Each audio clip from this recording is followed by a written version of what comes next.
హరి ఓం. శ్రీ గురుభ్యో నమః. గురుర్బ్రహ్మా గురుర్విష్ణుః గురుర్దేవో మహేశ్వరః గురుః సాక్షాత్ పరం బ్రహ్మ తస్మై శ్రీ గురవే నమః. అస్మద్గురుచరణపాదారవిందాభ్యాం నమః. నిన్నటి మన మహాభారత ప్రస్థానంలో ఆ జరాసంధుడి గురించి, అసలు ఆ జరాసంధుడు ఎవరయ్యా ఏమిటి అని అంటే కనుక, అప్పుడు ఆ యుధిష్ఠిరుడికి ఆ జరాసంధుడి యొక్క జననం గురించి శ్రీకృష్ణ పరమాత్మ తెలియజేశాడు. తెలియజేసిన తర్వాత అప్పటికి చండకౌశికుడు అనేటువంటి ఒక మహర్షి పుట్టకుండానే పుట్టబోయేటువంటి నీ శిశువుకి 8 వరాలు ఇస్తున్నాను అని అతను ఆ వరాలను ఇచ్చాడు. అటువంటి విధంగా ఆ జన్మించినటువంటి అతడు జర అనేటువంటి, అంటే ఒక ఇద్దరు భార్యలకి సమానంగా ఆ తపఫలమైనటువంటి ఫలాన్ని ఇవ్వడం చేత, వాళ్ళిద్దరూ దాన్ని సమానంగా పంచుకోవడం చేత 2 భాగములుగా ఒక శిశువు జన్మిస్తే, అయ్యో మృతప్రాయుడైనటువంటి ఇలా 2 భాగాలుగా జన్మించాడని వాళ్ళు దాన్ని అవతల పారేస్తే, దాన్ని జర అనేటువంటి ఒక రాక్షసి కలపడం చేత ఆ శిశువు మళ్ళీ చక్కటి శకలాలుగా ఉన్నప్పటికీ కూడా ప్రాణంతో ఉన్నటువంటివి అది కలపడం చేత అతడు పరిపూర్ణమైనటువంటి శిశువుగా మారి వజ్రకాయుడైనటువంటి వాడైతే, అతన్ని మోయలేక ఆ జర అనేటువంటి రాక్షసి రాజు మీద ఉండేటువంటి గౌరవంతో ఆ బృహద్రథుడికి ఆ కుర్రవాణ్ణి ఇదిగోనయ్యా నీ కుమారుడు అని అప్పగించింది. అప్పగిస్తే అప్పుడు ఆ బృహద్రథుడు అడిగాడు, నాకు పుత్రప్రదానం చేసినటువంటి నువ్వు ఎవరమ్మా చెప్పు, ఏ దేవతవు అయి ఉంటావని నాకు అనిపిస్తోంది అని అంటే ఆ జర చెబుతోంది.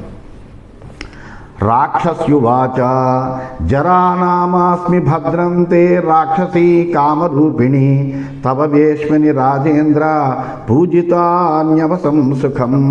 ఓ రాజా, నేను కామరూపిణి అయినటువంటి రాక్షసునయ్యా, నా పేరు జర, కానీ నీ ఇంట నేను పూజింపబడుతూ సుఖంగా ఉన్నాను. నేను గృహే గృహే మనుష్యాణం నిత్యం తిష్టామి రాక్షసీ గృహదేవీతి నామ్నా వై పురా సృష్టా స్వయంభువా. అయితే బ్రహ్మ పూర్వము నన్ను సృష్టిస్తూ నేను రాక్షసునైనప్పటికీ కూడా గృహదేవి అనేటువంటి పేరుతో ప్రతి గృహంలో మానవుల యొక్క అందరి గృహముల్లోనూ కూడా నేను నివాసం చేస్తూ ఉంటాను. అందువల్ల నన్ను గృహదేవి అనేటువంటి పేరుతోటి బ్రహ్మ నన్ను సృష్టించాడయ్యా. ఎందుకు సృష్టించాడంటే, దానవానాం వినాశాయ స్థాపిత దివ్య రూపిణి యోమాం భక్త్యా లిఖే కుడ్యే సపుత్రాం యౌవనాన్వితాం. అయితే నన్ను బ్రహ్మ దేనికి నియోగించాడంటే రాక్షస వినాశం కోసమని నన్ను నియోగించాడు. నేను ఒక దివ్య రూపం కలిగినటువంటి దాన్ని నన్ను పుత్రవతి అయినటువంటి కారణంగా యువతిగా ఇంటి గోడల మీద కనుక చిత్రిస్తే కనుక వాళ్ళందరికీ కూడా ఇంట అభివృద్ధి తప్పనిసరిగా ఉంటుంది. గృహే తస్య భవేదృద్ధి అన్యథా క్షయమా పునః త్వద్గృహే తిష్టమానాహం పూజితాహం సదా విభో. ఇంటి గోడల మీద నా యొక్క చిత్రాన్ని లిఖించి ఎవరైతే గృహదేవిగా నన్ను పూజిస్తూ ఉంటారో ఆ ఇల్లు పిల్లా పాపలతో చాలా సుభిక్షంగా ఉంటుంది. ఎవరైతే కనుక అలాగ చెయ్యరో వాళ్ళకి హాని కలుగుతూ ఉంటుంది. నీ ఇంట నేను చాలా కాలం నుంచి అటువంటి పూజల్ని పొందుతున్నానయ్యా. లిఖితా చైవ కుడ్యేషు పుత్రై బహుభిరావృత గంధపుష్పైస్తథా ధూపై భక్ష్యభోజ్యై సుపూజిత. బహుపుత్రవతిగా నన్ను గోడల మీద చిత్రించారు. ఇక్కడ గంధ పుష్ప ధూప భక్ష్య భోజ్యాలతోటి నన్ను నిరంతరము కూడా తమ యొక్క సేవలను అందిస్తూ ఉన్నారు. ఈ విధంగా నేను గొప్ప సత్కారాలన్నింటినీ కూడా పొందుతూ ఉన్నాను. సాహం ప్రత్యుపకారార్థం చింతయామి అనిశం తవ తవేమే పుత్రశకలే దృష్టవచ్చస్మి ధార్మిక.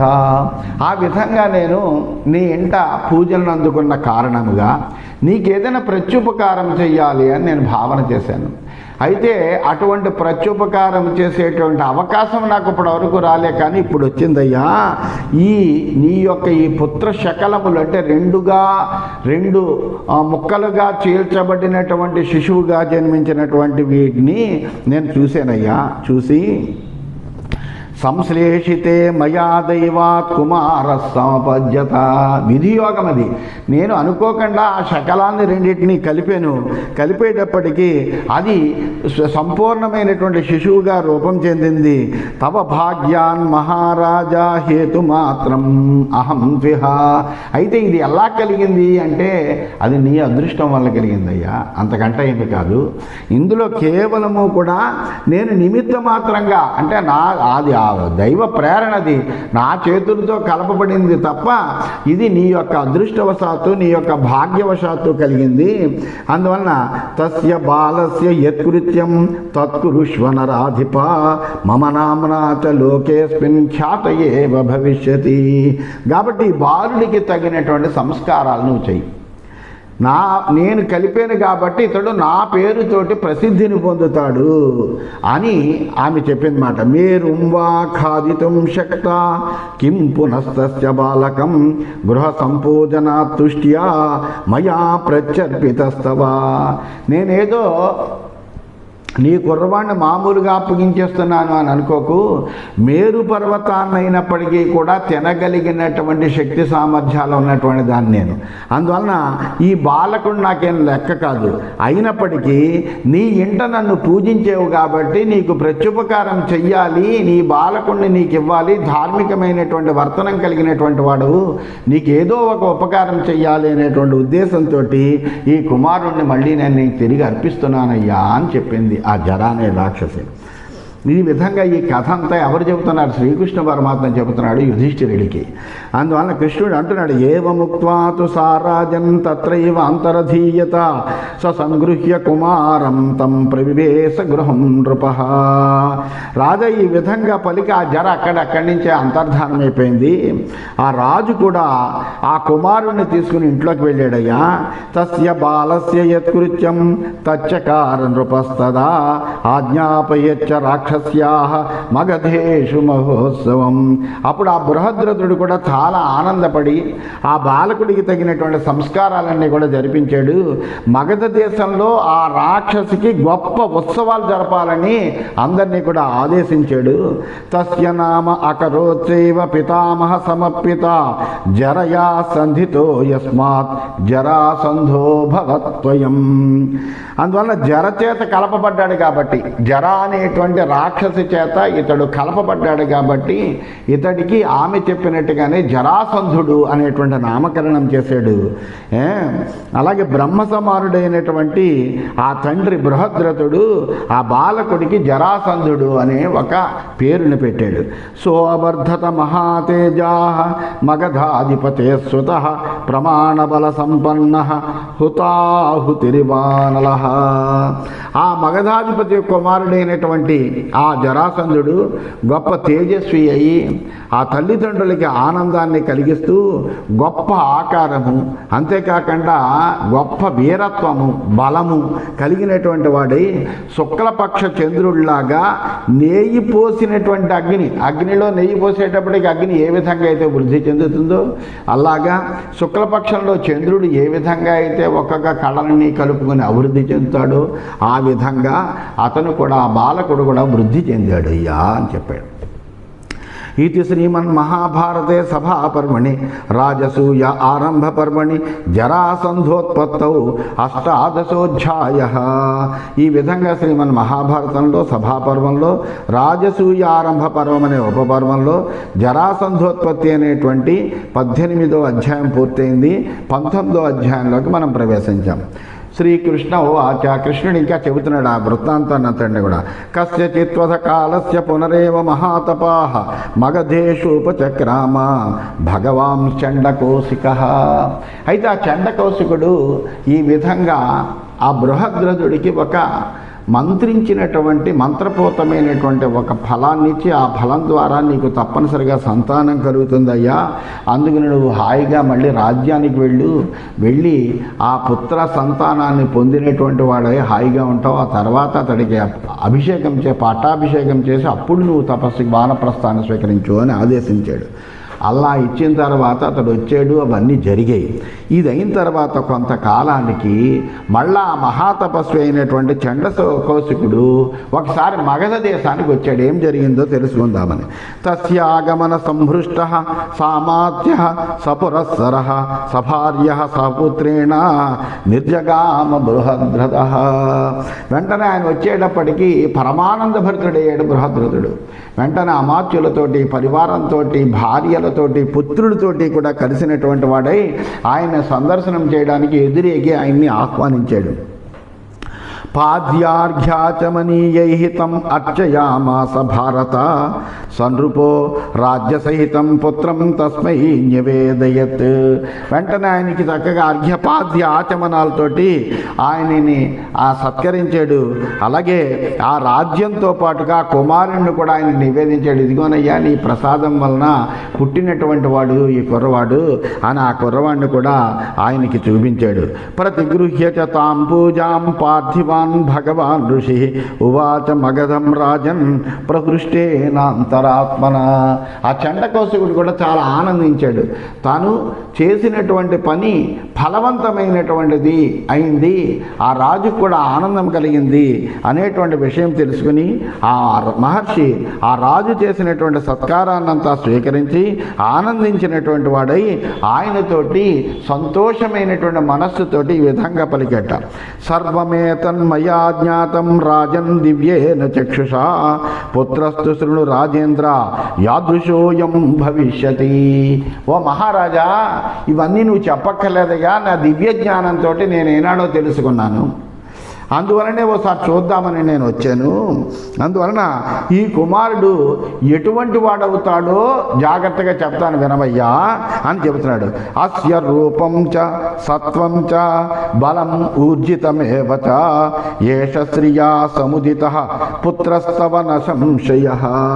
ఈ కుమారుడు ఎటువంటి వాడంటే రూప సత్వ బల తేజస్సులతో జన్మించాడు. గొప్ప రూపమున్నది, ఇతడికి మంచి బలమున్నది, సత్వగుణమున్నది. ఇటువంటి ఈ కుమారుడు సామ్రాజ్య లక్ష్మితోటి సంపన్నుడవుతాడయ్యా, చాలా గొప్పవాడవుతాడు.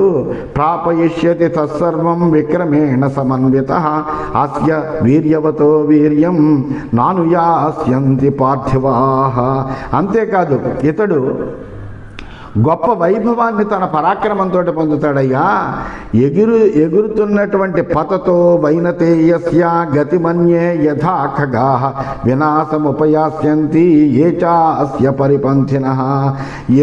ఎగురుతున్నటువంటి గరుత్మంతుడిని మిగిలినటువంటి పక్షులేవి కూడా అనుసరించలేవు. ఎందుకంటే ఆ వైనతేయుడి యొక్క వేగం ఎటువంటిదంటే అద్భుతమైనటువంటి వేగం కలిగినటువంటి వాడు.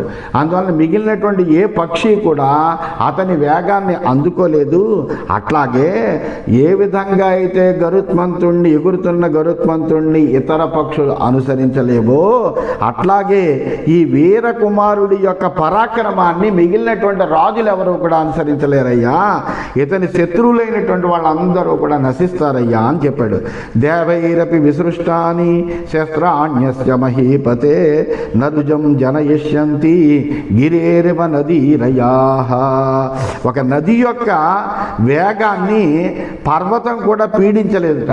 అంటే పర్వతానికి కూడా అడ్డు వస్తే కనుక ఆ పర్వతాన్ని చీల్చుకుని లేకపోతే ఆ పర్వతం ప్రక్కల నుంచి ఆ నది ఏదో రకంగా ప్రవహించి తీరుతుంది, లేకపోతే పర్వతాన్ని అధిగమించైనా సరే తన యొక్క ప్రవాహంతో.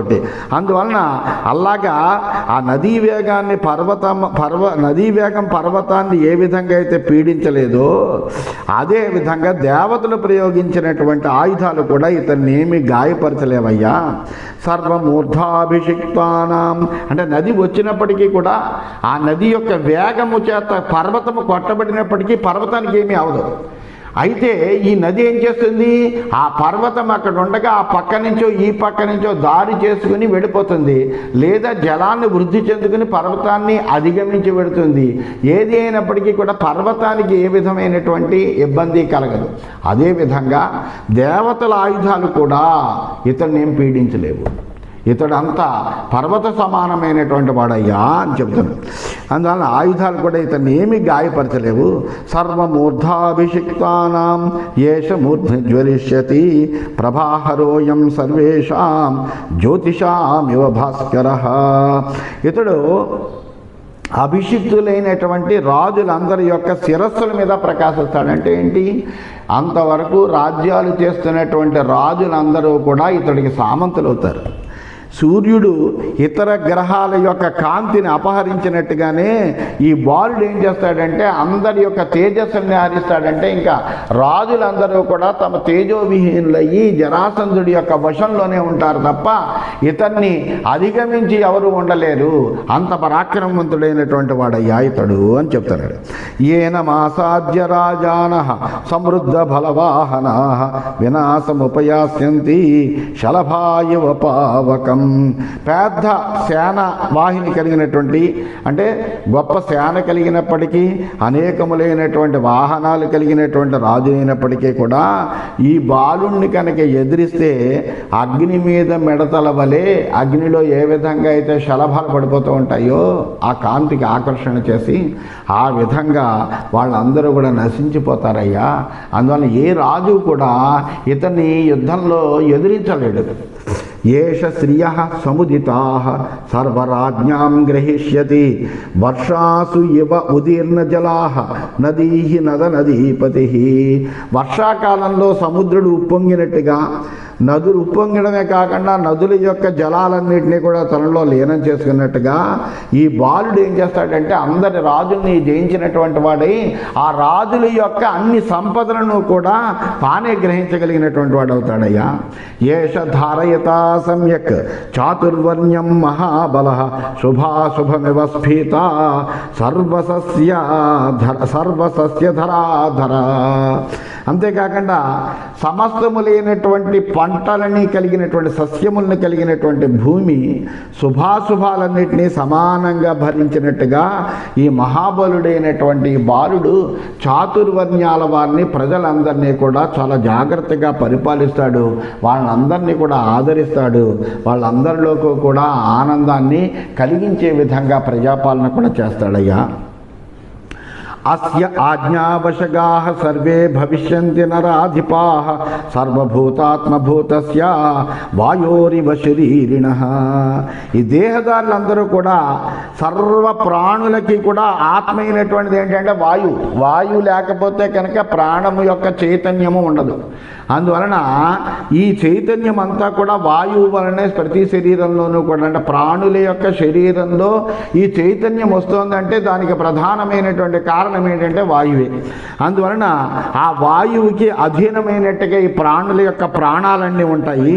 అలాగే రాజులందరూ కూడా ఈ బాలుడి యొక్క ఆజ్ఞను అనుసరించే నడుచుకుంటూ ఉంటారు తప్ప వాళ్ళందరి యొక్క స్వాధీనము కూడా ఇతని చేతిలో ఉంటుంది.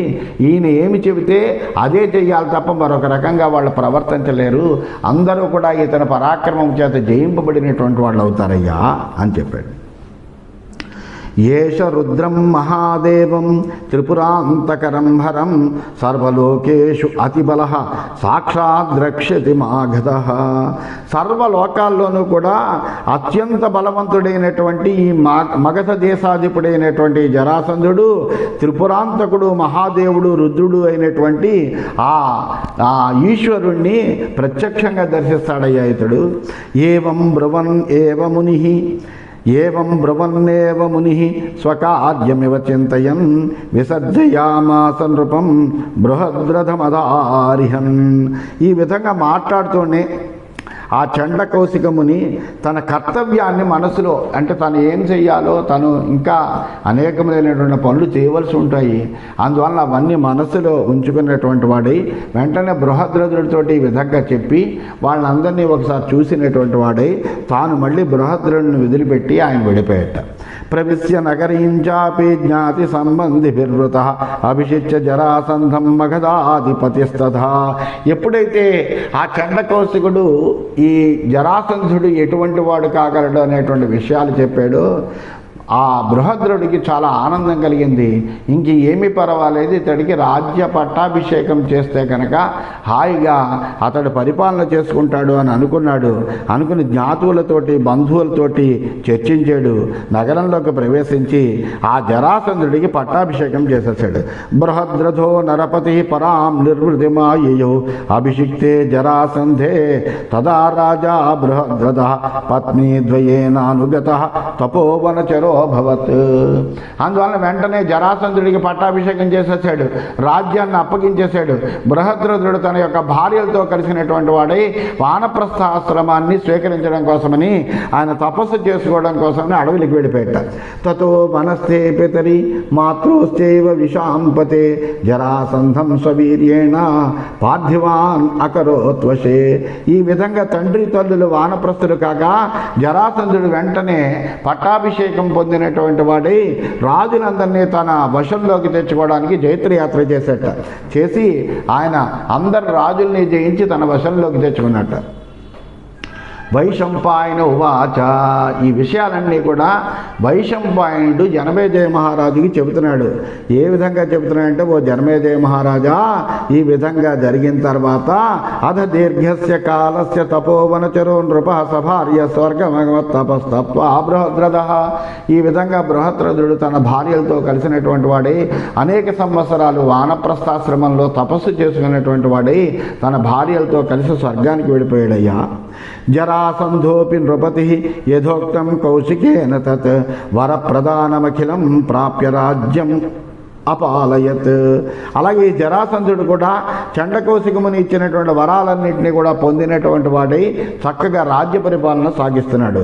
నిహతే వాసుదేవేన తదా కంసే మహీపతో జాతో వై వైర నిర్బంధ కృష్ణేన సతస్య వై.